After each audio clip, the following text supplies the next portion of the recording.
Si vous n'avez jamais vu de zélotes dans l'évangile, parce que le véritable zélote, ce n'est pas notre frère Serge.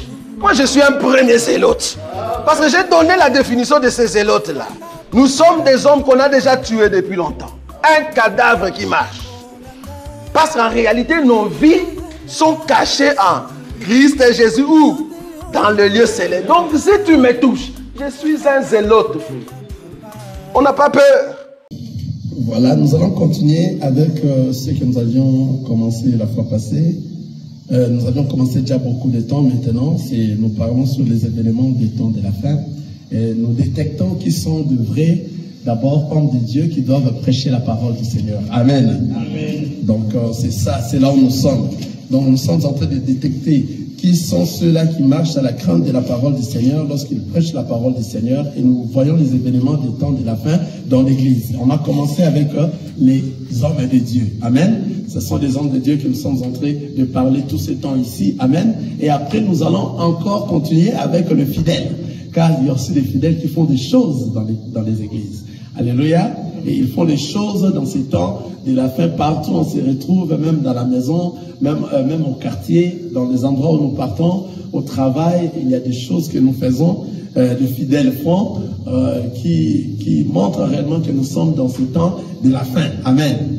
Voilà, il y a des signes et des symboles que nous avions vus, nous avions lu beaucoup de fois, beaucoup de lectures. Alléluia. Par rapport à tout ça. Et je veux que nous puissions être contactés, comme ça, de ne pas être distraits, à bien comprendre ce que nous sommes en train de se dire ici, car nous devons détecter toutes ces choses-là pour bien conduire notre vie à se préparer à la rencontre du Seigneur. À ne pas aller comme un vent qui souffle d'ici là, mais que nous soyons forts, surtout à la connaissance que cet endroit, ce n'est pas un endroit que je dois être, car ils ne sont pas en train de faire les choses de Dieu. On voit ça, on voit beaucoup de trucs. Amen. Il y a déjà une question, comment parler par rapport au Noël. On a déjà parlé de ça beaucoup de fois ici. Alléluia. Donc le fêter Noël, si vous voyez, il y a un endroit, ça aussi, ça fait partie des signes des temps de la fin. Alléluia. Fêter Noël, ce n'est pas une fête biblique. Ce n'est pas parmi les fêtes bibliques qui sont dans la Bible. Il n'y en a pas le 25 décembre où on fête Noël. Si vous voyez, il y a un endroit où on est en train de fêter Noël, ils sont dans le faux. Ils ne sont pas dans la parole du Seigneur. Ils fêtent le 25 décembre, soi-disant la naissance de notre Seigneur Jésus-Christ. C'est faux. Pourquoi? Parce que cette fête du 25 décembre, c'était une fête qu'on était en train de célébrer le Dieu Soleil le 25 décembre. Maintenant, à l'arrivée de notre Seigneur Jésus-Christ, à cause de la célébrité de notre Seigneur Jésus-Christ, ils ont pris cette fête-là, afin que tout le monde, les dieux soleil, ce sont des dieux de leur mystique, les dieux de leurs histoires sataniques. Ce sont des choses qui ne sont pas des enfants de Dieu. Alors, ils ont mis cette date-là, le 25 décembre, pour célébrer maintenant le Seigneur Jésus-Christ, afin de ramener tout le monde à célébrer leur Dieu, qui est le Dieu soleil. Alléluia. Quelqu'un voit ça? Ce n'est pas la date de la naissance de notre Seigneur Jésus-Christ. En regardant la parole de Dieu, déjà ça tombe. Pourquoi? Parce que nous avons vu qu'il y avait eu des manches qui poursuivaient l'étoile pour aller voir l'endroit où Jésus allait naître. Amen. On n'a pas vu qu'il y avait eu des neiges. Alléluia. S'il y avait déjà des gens qui contrôlaient les brebis pendant ces temps-là, donc c'était pendant les temps de sa mère. Sa mère, c'est quel temps? Sa mère, en français. Sa mère, c'est les temps d'été. C'était pas là dans les temps d'hiver. Or, lorsque nous sommes le 25 décembre, nous sommes en hiver. Quelqu'un voit ça? Ces manches-là ont marché en hiver pendant tous ces temps. Non, non, non, non. On ne saura pas marcher en hiver comme ça parce qu'il fait tellement froid et il y a des neiges qui tombent. Donc, c'est-à-dire déjà, le 25 décembre, ce n'est pas la fête de notre Seigneur Jésus-Christ. C'est la fête de leurs entités, la fête de Dieu Soleil qu'ils étaient en train de célébrer depuis. Maintenant, ils veulent ramener cela afin que tout le monde célèbre Satan. Nous, les enfants de Dieu, ce n'est pas notre fête. Ça ne nous intéresse pas. Partout là où vous allez voir qu'on est en train de célébrer et de fêter Noël, sache que l'homme de Dieu qui est là n'a pas compris. Et puis, ce n'est pas un endroit que les enfants de Dieu doivent être. Ce n'est pas notre endroit. Nous, les chrétiens, nous ne célébrons pas Noël. Noël, ça n'existe pas dans la Bible. S'il y a un endroit qu'on a écrit Noël ou bien Christmas, en français, dans la Bible, il n'y en a pas. Le 25 décembre, encore une date que le Seigneur est né.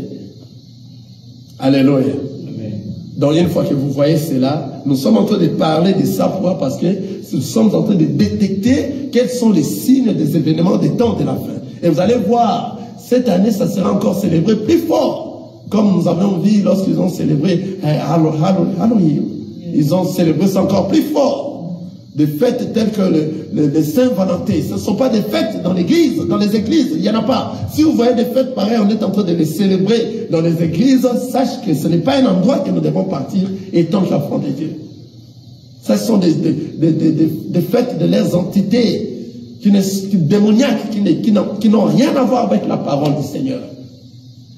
Vous allez voir pendant ces fêtes ici, les gens vont s'enivrer, vont faire des choses. Nous voyons ça déjà des années et des années. Pourquoi? Parce que cette fête-là n'intéresse pas les enfants de Dieu. Vous voyez, ce sont des choses du monde. Ce sont des choses que le monde a mis afin que cela soit que le monde tout entier célèbre le diable. Mais nous, étant enfants de Dieu, nous détectons tout cela. Car nous savons, nous les Christ nés dans nous, le jour où nous rencontrons la parole, et la parole nous a changé. Alléluia. Nous qui étions dans la boue, nous qui étions en Égypte, lorsque nous avions rencontré la parole nous a lavés. Le Christ est né dans nous. Alléluia. Depuis ce jour-là, nous sommes devenus une nouvelle créature dans le Seigneur Jésus-Christ. Car il y a l'enfant Christ qui est dans nous, et maintenant les enseignements vont nous faire croître, vont nous faire grandir, jusqu'à garder Christ dans nous et aller en enlèvement. Vous voyez? Donc, c'est-à-dire tu es devenu un véritable enfant de Dieu. Depuis le jour que tu as rencontré le Christ, il est né dans toi. Tout a changé. Lorsque le Christ est né dans toi, tout a changé. Ce n'est pas les bébés qui restent toujours bébés. À chaque année, ces bébés-là reviennent. Non! Ça, ce n'est pas la fête de notre Seigneur Jésus-Christ. Ce ne sont pas des choses qui sont dans la Bible. Partout là où vous voyez déjà de ces choses-là, ils ne sont pas du Seigneur, ce sont des signes des temps de la fin. Le même signe des temps de la fin, lorsque vous voyez une femme prêcher dans un assemblée de saints, ce sont des signes des temps de la fin. La femme ne peut pas prêcher dans un assemblée de saints, la parole interdit. À tous les moyens, il n'y a pas une écriture qui nous montre ça, qu'une femme a prêché dans un assemblée de saints. Il n'y en a pas. Ce sont des signes des temps de la fin que la femme est en train de prêcher dans un assemblée de saints. C'est ce que nous appelons l'émancipation de la femme. C'est le monde qui fait de ces choses-là. Maintenant, nous ne pourrons pas suivre le monde, nous allons suivre la parole du Seigneur. Faisons très attention. Faisons très, très attention. La femme a toutes les dons possibles que l'homme en a, mais s'il s'agit de prêcher, le Seigneur a dit qu'elle ne peut pas se mettre et prêcher dans l'assemblée des saints. Même s'il connaît tout, même si elle a beaucoup de connaissances, telles qu'on a nos sœurs ici qui connaissent même plus que les pasteurs de beaucoup des églises. Mais il n'y a pas moyen, car ils doivent obéir la parole du Seigneur. Toute femme qui n'obéit pas à la parole du Seigneur, même si elle est en train de faire des miracles, alléluia. Quelqu'un voit ça? Même si elle fait des miracles pendant qu'elle est en train de prêcher, même si tout ce qu'elle est en train de dire est vrai. Donc les dons de la prophétie ne peut pas faire de toi un prédicateur. Et un prédicateur ne peut pas être tout homme, même si vous êtes un homme. Non, les prédicateurs sont ceux-là que le Seigneur avait déjà choisis avant l'éternité. Si c'est là, alors tout homme aussi doit prêcher. Pourquoi tout homme ne peut pas prêcher? Parce qu'il y a de ceux-là à qui le Seigneur avait déjà choisi avant l'éternité. Autant convenable, il va lui donner le ministère. Quelqu'un voit ça? C'est comme ça. Donc ça dit, même si elle est en train de faire des miracles, l'autre m'a dit, alors si je me suis répandu au travers de la femme, alors comment est-ce que je peux faire? J'ai dit, mais même si elle fait des miracles, même si c'est elle qui t'a parlé de Jésus, sache que la femme n'a pas le droit de prêcher dans une assemblée des saints. Il n'y a pas des écritures là-dessus. Car il y a une écriture qui nous dit, ils viendront vers Jésus à la fin, ils vont dire qu'on a fait des miracles, on a prophétisé à ton nom, mais Jésus va leur donner le dos. Il dira, je ne vous connais pas. Vous voyez, ils peuvent faire tout ça aujourd'hui, mais s'ils ne respectent pas la parole du Seigneur, à la fin, Mais Christ leur dira, je ne vous ai jamais connu. Je ne vous ai jamais connu. Parce que vous n'étiez pas en train d'obéir la parole du Seigneur qui dit que la femme ne prêche pas ou bien n'enseigne pas dans un assemblée des saints. Ce sont des signes de temps de la fin. Que personne ne suive cela. Ça fait mal, mais c'est vrai. Alors nous allons rester dans la vérité. Alléluia. Vous voyez ce qu'a fait cette femme-là ici à Paris. Une femme qui est venue du Congo est allée à Paris pour prêcher, soi-disant. Elle s'appelle encore comment cette femme qui prêche beaucoup au Congo, surtout lorsqu'elle est en train de prêcher, c'est toujours des choses, des intimités de la chambre. Joël Cabassé. Vous avez vu, elle est allée là-bas, à Paris, en France. Sa prédication, bon, c'est une femme qui cherche de l'argent. Alléluia. Elle a dit aux gens que l'amen ne suffit pas. Il faut s'aimer. C'est la semence qui donne tout. L'amen. Donc lorsque vous dites amen, cela ne suffit pas. Or nous savons que toute parole est amen et oui et amen. La parole de notre Seigneur doit être oui et amen. Donc tu dois d'abord prêcher cette parole, à ramener l'enseignement, et lorsque l'enseignement va entrer dans l'homme intérieur de tout et chacun, l'homme intérieur de tout et chacun te fera dire amen. Car l'enseignement qui change l'homme intérieur. Alléluia. Elle est allée, vous n'avez pas suivi ça? Je semble être le seul à suivre ça. Ça se trouve dans le YouTube et autres. Et nous avions partagé de telles voleuses. C'est une voleuse qui commence à demander de l'argent afin qu'on arrive à s'aimer. Elle commence à 2000 $, 2000 €. Alléluia. 2000 €. Donc, c'est-à-dire, tu donnes 2000 €, après tu viens, il te donne la bénédiction, il prie pour toi. Donc, c'est-à-dire, la bénédiction de 2000 € est différente de la bénédiction de 1000 € est différente de la bénédiction de 500 €. Maintenant, ceux-là qui n'ont pas des zéros là, quelqu'un voit ça, c'est le temps que nous sommes. S'aimer. Pour eux, pour elle, la sémence qu'elle est en train de dire, c'est de donner de l'argent. La personne qui s'aime, c'est la personne qui donne de l'argent. Ne pas savoir la parole de Dieu comme ça. Vous voyez? Donc ce sont des voleurs. Des voleurs. Tous ceux qui sont en train de faire des actes pareils dans des églises, qui commandent de l'argent de cette manière-là, ce sont des voleurs. La parole a dit déjà, ils vont faire pour faire quoi? Pour leur ventre. Ils ne feront pas des choses en réalité telles que dit la parole du Seigneur. Et lorsque nous amenons la parole du Seigneur, cela ne leur plaise pas. Lorsque nous apportons la bonne parole, on ne nous aime plus. Mais nous acceptons de ne pas être aimés, car nous allons demeurer dans la parole du Seigneur. Alléluia. Amen. Nous avions vu ce qu'elle a fait à Paris. On parle de tout ça parce que ce sont des choses qui se font actuellement. On vous commande de l'argent et on vous dit, on vous ment. Ce sont, vous voyez les diables. Ces gens-là ont appris comment manipuler les gens. Or, le grand manipulateur, c'est les diables. Amen. Ils vont vous manipuler par des mensonges. Que vous serez bénis. Ils ne savent même pas de quoi ils sont en train de dire. Car lorsque nous parlons de la bénédiction, on ne voit pas des choses matérielles de ce monde. La bénédiction en abondance, cela veut dire que c'est la personne qui a écouté la parole du Seigneur et le met en pratique à tout moment, à chaque instant. Il se prépare à la rencontre de notre Seigneur. C'est ainsi que si l'enlèvement vient, il sera enlevé. Mais si l'enlèvement tarde à venir et qu'il meurt, en mourant, il va aller dans le lieu de repos et c'est ainsi que le jour où nous serons élevés, nous irons ensemble avec lui. C'est là où nous aurons la bénédiction en abondance et qui ne se termine pas. Ce ne sont pas des choses de ce monde ici.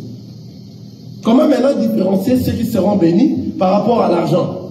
Ceux qui seront bénis, donc c'est-à-dire ceux qui donnent 2000 $ seront bénis à la manière de 2000 $, de 2000 €. Ceux qui donnent 1500 € seront bénis à la manière de 1500 €.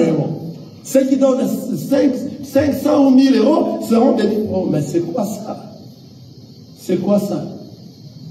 Pourquoi vous mentir jusqu'à ces points-là?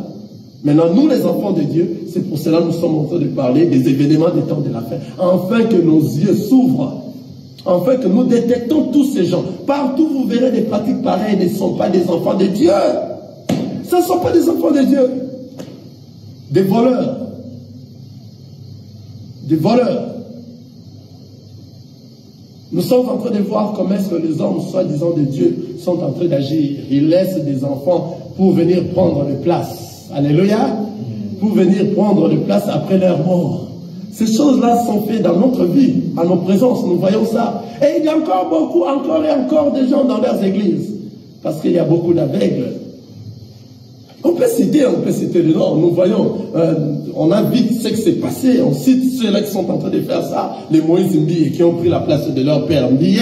On a vu ça. Hein? On a vu le Kissa Sikatena qui est mort, son fils qui a remplacé. Vous voyez, lui qui était chef dans une université à Paris là-bas. Il ne connaissait rien de la parole du Seigneur. Mais il a pris quand même la place parce qu'il fallait qu'il soit formé rapidement pour qu'il prenne la place. Parce que, en fait, ils ont construit des boutiques.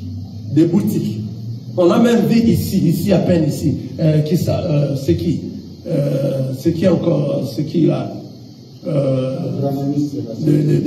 Barout. Avant même qu'il meure. Il dit, il est venu sur la chair, il dit, on m'a demandé, qui t'ont demandé? Voilà, il faut que nous soyons clairs. Il arrive de point que, il faut que nous soyons clairs, nous, enfants de Dieu. On m'a demandé, on m'a posé la question. Qui t'ont posé cette question? Nous voyons directement qu'il y a des loges qui entrent. Car lorsque le temps est fini, tu dois maintenant laisser, à qui tu dois laisser maintenant cette charge? Il y a des loges, qu'ils entrent dans des loges, et ils leur donnent des succès, et tous les succès qu'ils ont là, ils ne veulent pas maintenant parce qu'eux, ils ont donné des sacrifices et des sacrifices, que ce succès-là aille dans les mains d'une autre personne. C'est pour cela qu'il vient, on m'a demandé, on m'a posé la question, mais si tu mourrais, c'est par là qu'il avait commencé. Et le jour qu'il avait dit ainsi, moi j'ai dit à ma femme, cet homme ne va plus rester longtemps, cet homme veut mourir. On l'a demandé déjà, qui va le prendre? Qui va prendre sa place? Alléluia. Amen. Ma femme est là, elle peut témoigner.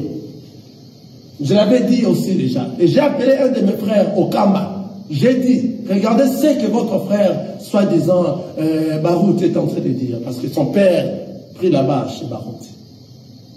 Je dis, voilà, il a dit, on m'a posé la question en sachant si je meurs, qui va prendre la place. Qui sont ceux-là qui l'ont posé des questions? Je reprends, on est en train de parler sur les événements du temps de la fin. Nous allons parler de toutes ces choses-là. On ne peut pas rester calme. Nous devons éclaircir les yeux des enfants de Dieu. Amen. Si nous restons calmes, le Seigneur va nous dire, mais je vous avais donné une mission. Vous n'avez pas bien accompli cette mission. Alléluia. Amen, amen. On m'a demandé, on m'a posé la question. Qui sont ceux-là qui t'ont posé cette question? Qu'après ta mort, qui va prendre le relais? Voilà. Voilà. Qui sont ceux-là? Est-ce que c'est Dieu? On en doute. On en doute encore. On en doute. Et c'est ainsi qu'il est venu et il commence à dire, mais mon fils est là. Il les a répondu. Mais mon fils est là. Hein? Mon fils est là. C'est lui qui va continuer. Mon fils a grandi. Alléluia. Ça fait rire, hein, des fois. C'était comme de la blague, mais c'était des choses sérieuses. Et lorsque nous avions vu ça par l'Esprit du Seigneur, on a compris que cet homme vient de très loin. Et cette question ne vient pas du monde. Cette question vient du monde satanique. Ce n'est pas sérieux. Qui peut venir te poser cette question? On m'a posé la question après sa mort. Non. Non. Nous voyons directement qu'ils entrent dans des loges. Ils sont dans des loges pour faire avoir le succès dans ce monde. Alléluia. Amen. Et on n'a pas peur de ces gens-là. Quand nous avions parlé de Alpha Lucam, il nous a poursuivis d'une manière autre, mais il ne nous a pas atteints jusqu'à présent lui-même. Il s'est effacé parmi mes amis de Facebook. On a parlé de lui depuis longtemps. Ce sont des gens qui ont des démons, ils ont des fétiches, ils ont des quoi que ce soit. On n'a pas peur de ces gens-là. On n'a pas peur de ces gens-là. Car nous savons, celui qui est avec nous, il est plus fort que celui qui est dans ce monde. Amen. Personne ne saura nous toucher, car nous sommes protégés. Amen. Ils nous ont déjà tentés à plusieurs reprises. Ils ne nous ont pas réussi. Nous sommes là. Et nous allons continuer pendant que nous vivons à parler que la vérité. À ouvrir les yeux de ces enfants. Et chose grave, pendant qu'il dit, c'est mon fils qui va me remplacer. Et il dit, celui qui refuse n'a qu'à refuser. Celui qui boude n'a qu'à bouder. Parce que ça va se passer ainsi. Oh! On l'a vu. On a vu comment est-ce que les Moïse Mbi ont succédé leurs parents. On a vu comment est-ce que les Sikatènes ont succédé leurs parents. On voit comment est-ce que Wallace a déjà préparé son fils qui va les succéder. On voit déjà comment l'autre là c'est qui. Ils sont nombreux. Je suis en train de parler des églises du Congo parce que c'est là où je viens. Car il y a ces choses ici se font partout dans toutes les autres églises au monde. Partout, même ici aux États-Unis. Il y a de ceux-là qui succèdent. Alléluia. Vous voyez? Donc, c'est-à-dire, si le Seigneur ne t'a pas envoyé dans ces choses, il ne faut pas forcer. Il ne faut pas forcer. Alors, à cause de toutes ces choses-là, ils aillent toucher des choses afin qu'ils puissent hériter leurs boutiques, car ce sont des boutiques qu'ils sont en train de faire. Ces boutiques-là, ils ne peuvent pas donner l'héritage à une autre personne. Ils ne peuvent pas. Or, ces choses qu'ils sont en train de faire là aujourd'hui, ce n'est pas biblique.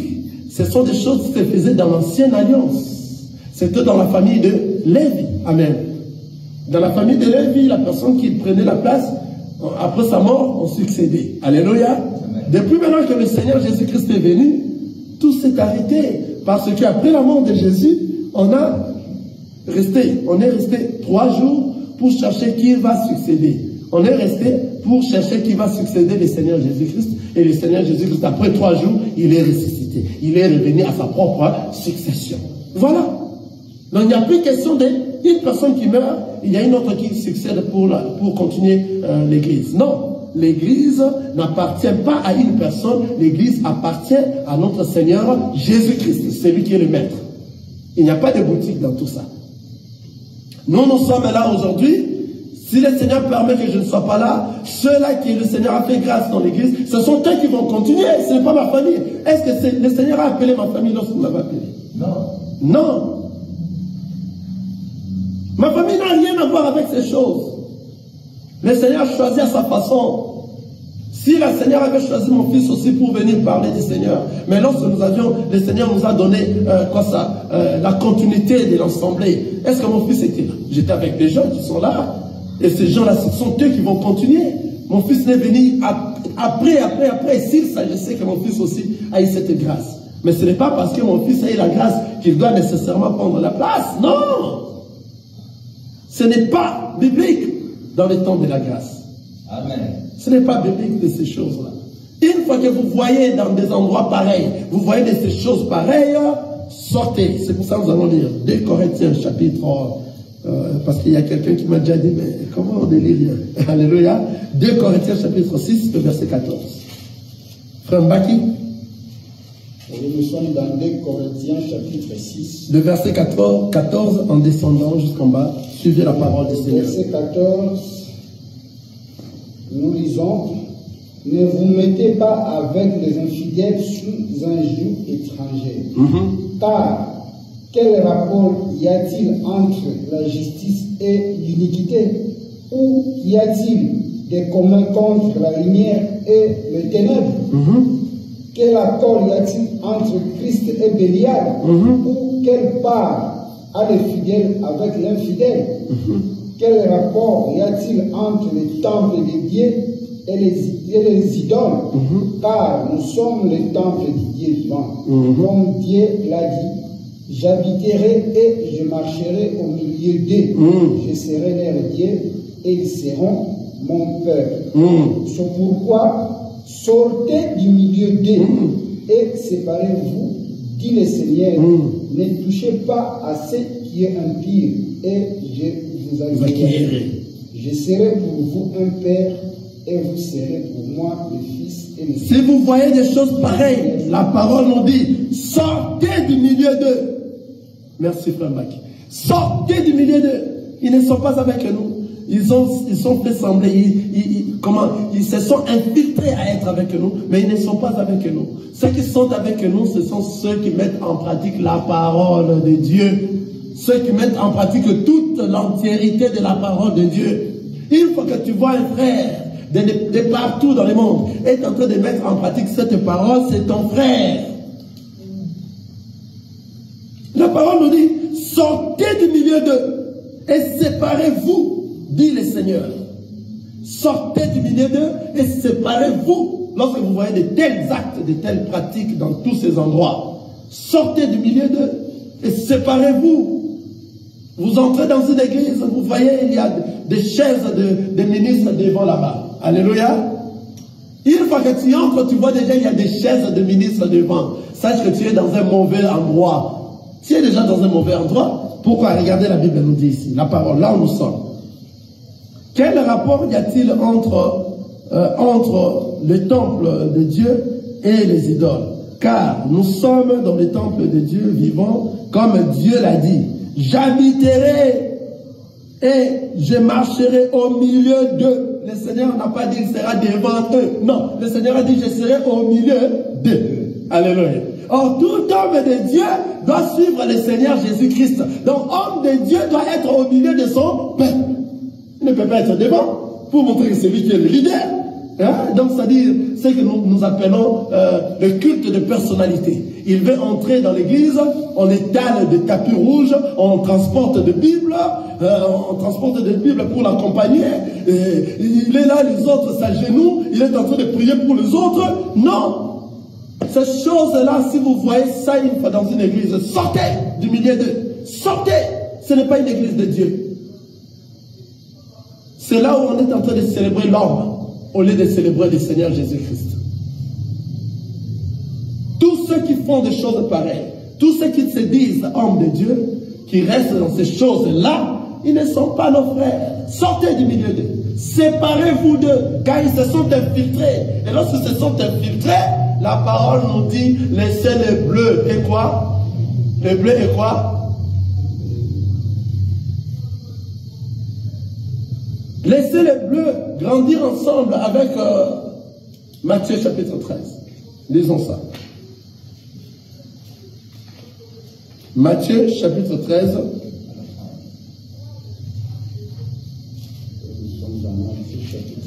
Matthieu chapitre 13, nous allons lire ça.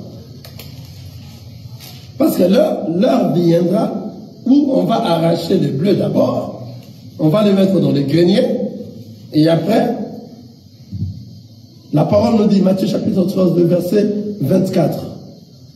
Et il leur proposa une autre parabole, et il dit, le royaume des cieux est semblable à un homme qui a sémé une bonne sémence dans son champ. Mais pendant que les gens dormaient, son ennemi vint s'aimant de livrer parmi les bleus et s'en alla. Lorsque l'arbre eut poussé et donné du fruit, livré parut aussi. Le serviteur du maître de la maison vint lui dire, Seigneur, n'as-tu pas sémé une bonne sémence dans ton champ? D'où vient donc qu'il ait des livrets? Il leur répondit, c'est un ennemi qui a fait cela. Et le serviteur lui dit, veux-tu que nous allions l'arracher? Non, dit-il, de peur qu'en arrachant l'ivraie, vous le déraciniez en même temps le blé. Laissez croître ensemble. Alléluia. Le blé est quoi? Est l'ivraie. Car il y aura le jour de la moisson. Les jours de la moisson viendront. Tous ces gens-là que vous êtes en train de voir faire de telles pratiques dans ces temps ici, ne sont pas avec nous. Alors nous, étant enfants de Dieu, nous devons sortir du milieu d'eux. On ne peut pas rester parce que c'est ton frère. Ah, je suis venu soutenir mon frère. Non, reparte à l'église parce que le pasteur est son frère du sang. Hey, tu vas rater la vie éternelle à cause de ça. Parce que son pasteur est Mukongo. Moi aussi je suis Mukongo. Je dois aller soutenir les Bakongo. Hey, tu vas rater le ciel à cause de ça. Parce que le pasteur est Moutété là. Moi aussi je suis Moutété là. Je vais soutenir les Batété là. oh là là, tu vas rater le ciel à cause de ça. Parce que le pasteur il est américain. Moi, si je suis américain, je dois soutenir ce pasteur-là. Tu dois rater le ciel à cause de ça, si ce pasteur n'est pas dans les bons. Parce que le pasteur est haïtien, je vais soutenir ce pasteur, je vais aller dans son église. Même ici, il fait de n'importe quoi, des choses qui ne sont pas dans la parole de Dieu. Moi, je vais aller les soutenir. Qui t'a dit que c'est toi qui dois soutenir l'homme de Dieu? L'homme de Dieu est soutenu par Dieu. Pour donner les chiffres, afin que nous soyons nombreux. Et il est en train de dire, vous voyez, les hommes de Dieu, ce qu'ils se disent, allez-y appeler nos frères. D'abord, la charité bien ordonnée commence par soi-même. Il faut que nos frères soient là, nous sommes seulement nos frères. Qui t'a dit l'église a de ces choses-là? Lorsque nous sommes dans l'assemblée, nous ensemblons pour former les corps. Il n'y a plus question de nations, il n'y a plus question de pays. Il est haïtien, il est congolais, il est américain, il est Mouyanzi, il est Moulouba. Il n'y a plus ces choses-là. Donc tu viens à l'église parce que je le soutiens seulement. Mais s'il est dans les faux, il va te conduire dans les trous. Car c'est un aveugle. Un aveugle peut-il conduire un autre aveugle? Ne tomberont-ils pas tous deux dans les trous? Vous allez aller dans les trous. Il faut chercher la vie éternelle. La parole nous dit ici, 2 Corinthiens, chapitre 4, chapitre 6, nous sommes toujours dans 2 Corinthiens. Ne vous mettez pas avec les infidèles sous un joug étranger. Qu'est-ce que cela veut dire? Car quel rapport y a-t-il entre la justice et l'iniquité? Ou y a-t-il de commun entre la lumière et les ténèbres? Partout où on fait de ces actes-là, c'est du ténèbre. Le Seigneur dit, ne vous mettez pas avec les infidèles sous un joug étranger. Quel est ce joug étranger? Ce sont leurs histoires qu'ils sont en train de faire. Tous ceux qui sont en train de faire, qui sont du ténèbre, il ne faut pas se mêler ensemble avec eux. Sinon, toi aussi, tu seras du ténèbre. Ne vous mettez pas, car il a dit quel rapport y a-t-il entre la lumière et le ténèbre? Toi, tu es dans la lumière. Donc, lorsqu'il dit ici, ne vous mettez pas avec les infidèles sous un joug étranger. Le joug étranger, c'est quoi? C'est tous ceux qui sont en train de faire qui ne viennent pas de Dieu. Que toi, étant enfant de Dieu, tu ne peux pas s'assembler avec eux. Avant que tu t'assembles avec eux, ils doivent faire ce qui est dans la parole de Dieu. Si ceux-là ne sont pas dans la parole de Dieu, on ne s'assemble pas. Il y a un frère qui m'a posé la question, mais comment tu ne t'assembles pas avec toutes les autres églises ici? Vous, votre église de l'autre côté, vous priez le même Dieu. J'ai dit, c'est faux. On ne prie pas le même Dieu. Le véritable Dieu est celui qui nous a dit, vous devez suivre sa parole. Et celui qui va suivre sa parole, ça sera à son entièreté. Tout celui qui sort de cette parole n'est pas le véritable Dieu. Comment est-ce qu'on peut s'assembler? Oh non, mais il paraît que vous prêchez la même chose. Non, ne prêchez pas la même chose. C'est toi qui n'as pas compris. Car c'est donné seulement à ceux-là qui ont été prédestinés avant la création de comprendre ces choses. Ce n'est pas donné à tout le monde. Et c'est donné l'oreille seulement à ceux-là qui viennent de l'éternité. Car ceux-là qui sont venus de l'éternité ont déjà écouté ces choses dans l'éternité. Ils doivent écouter pendant qu'ils sont sur la terre. Ils ont été influencés par le monde. C'est ainsi lorsqu'ils vont écouter la voix du Seigneur, tout va changer. Et ils vont prendre la décision de suivre cette voie, car ils vont reconnaître cette voie qu'ils ont déjà écoutée avant qu'ils viennent sur la terre. C'est ainsi qu'ils vont suivre la vraie voie qui va leur ramener à l'éternité. Nous venons de l'éternité et nous allons rentrer à l'éternité. On n'est pas distrait. Nous, les enfants de Dieu, nous ne sommes pas distraits. On est vigilants. C'est pour ça, dans ces temps de la fin, on est vraiment encore beaucoup plus vigilants. Très vigilants. La Bible nous dit, quel accord y a-t-il entre Christ et Bélial? Ou quelle part a le fidèle avec l'infidèle? Donc, on ne pourra pas être ensemble avec toutes ces choses-là, que ce sont nos frères. Non, avant que tu sois mon frère, la parole a dit, Jésus les a demandés, il les a dit, qui sont mes parents, qui sont mes frères? Sont ceux-là qui écoutent la parole, eux le mettent en pratique, l'entièreté de la parole. On ne prend pas une partie parce que ça te plaît et l'autre partie tu le mets à côté. Non, l'entièreté de la parole. C'est ainsi que toi tu es devenu mon frère. Est-ce que toi tu es mon frère, c'est vrai? Bon, comment tu manges la dîme dans ces temps de la grâce? Chaos. Chaos. Bon, donne-nous une écriture dans ces temps de la grâce. Il y a un apôtre qui a pris de la dîme, ou bien Jésus-Christ lui-même a pris la dîme. Il n'y en a pas.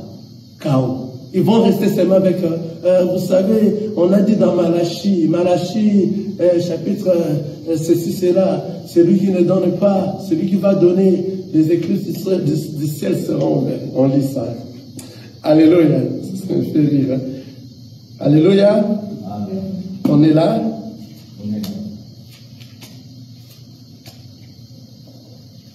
Malachie, ça doit être chapitre 7. Hein? Ah, c'est regrettable de ne pas connaître comme ça. Lorsqu'on nous dit, tout ce qui est biblique n'est pas chrétien. Il y a des choses dans la Bible qui sont particulièrement dans l'ancienne alliance. Dans la nouvelle alliance, c'est l'ombre des choses à venir. Alléluia. La nouvelle alliance, ce sont de l'ombre des choses à venir.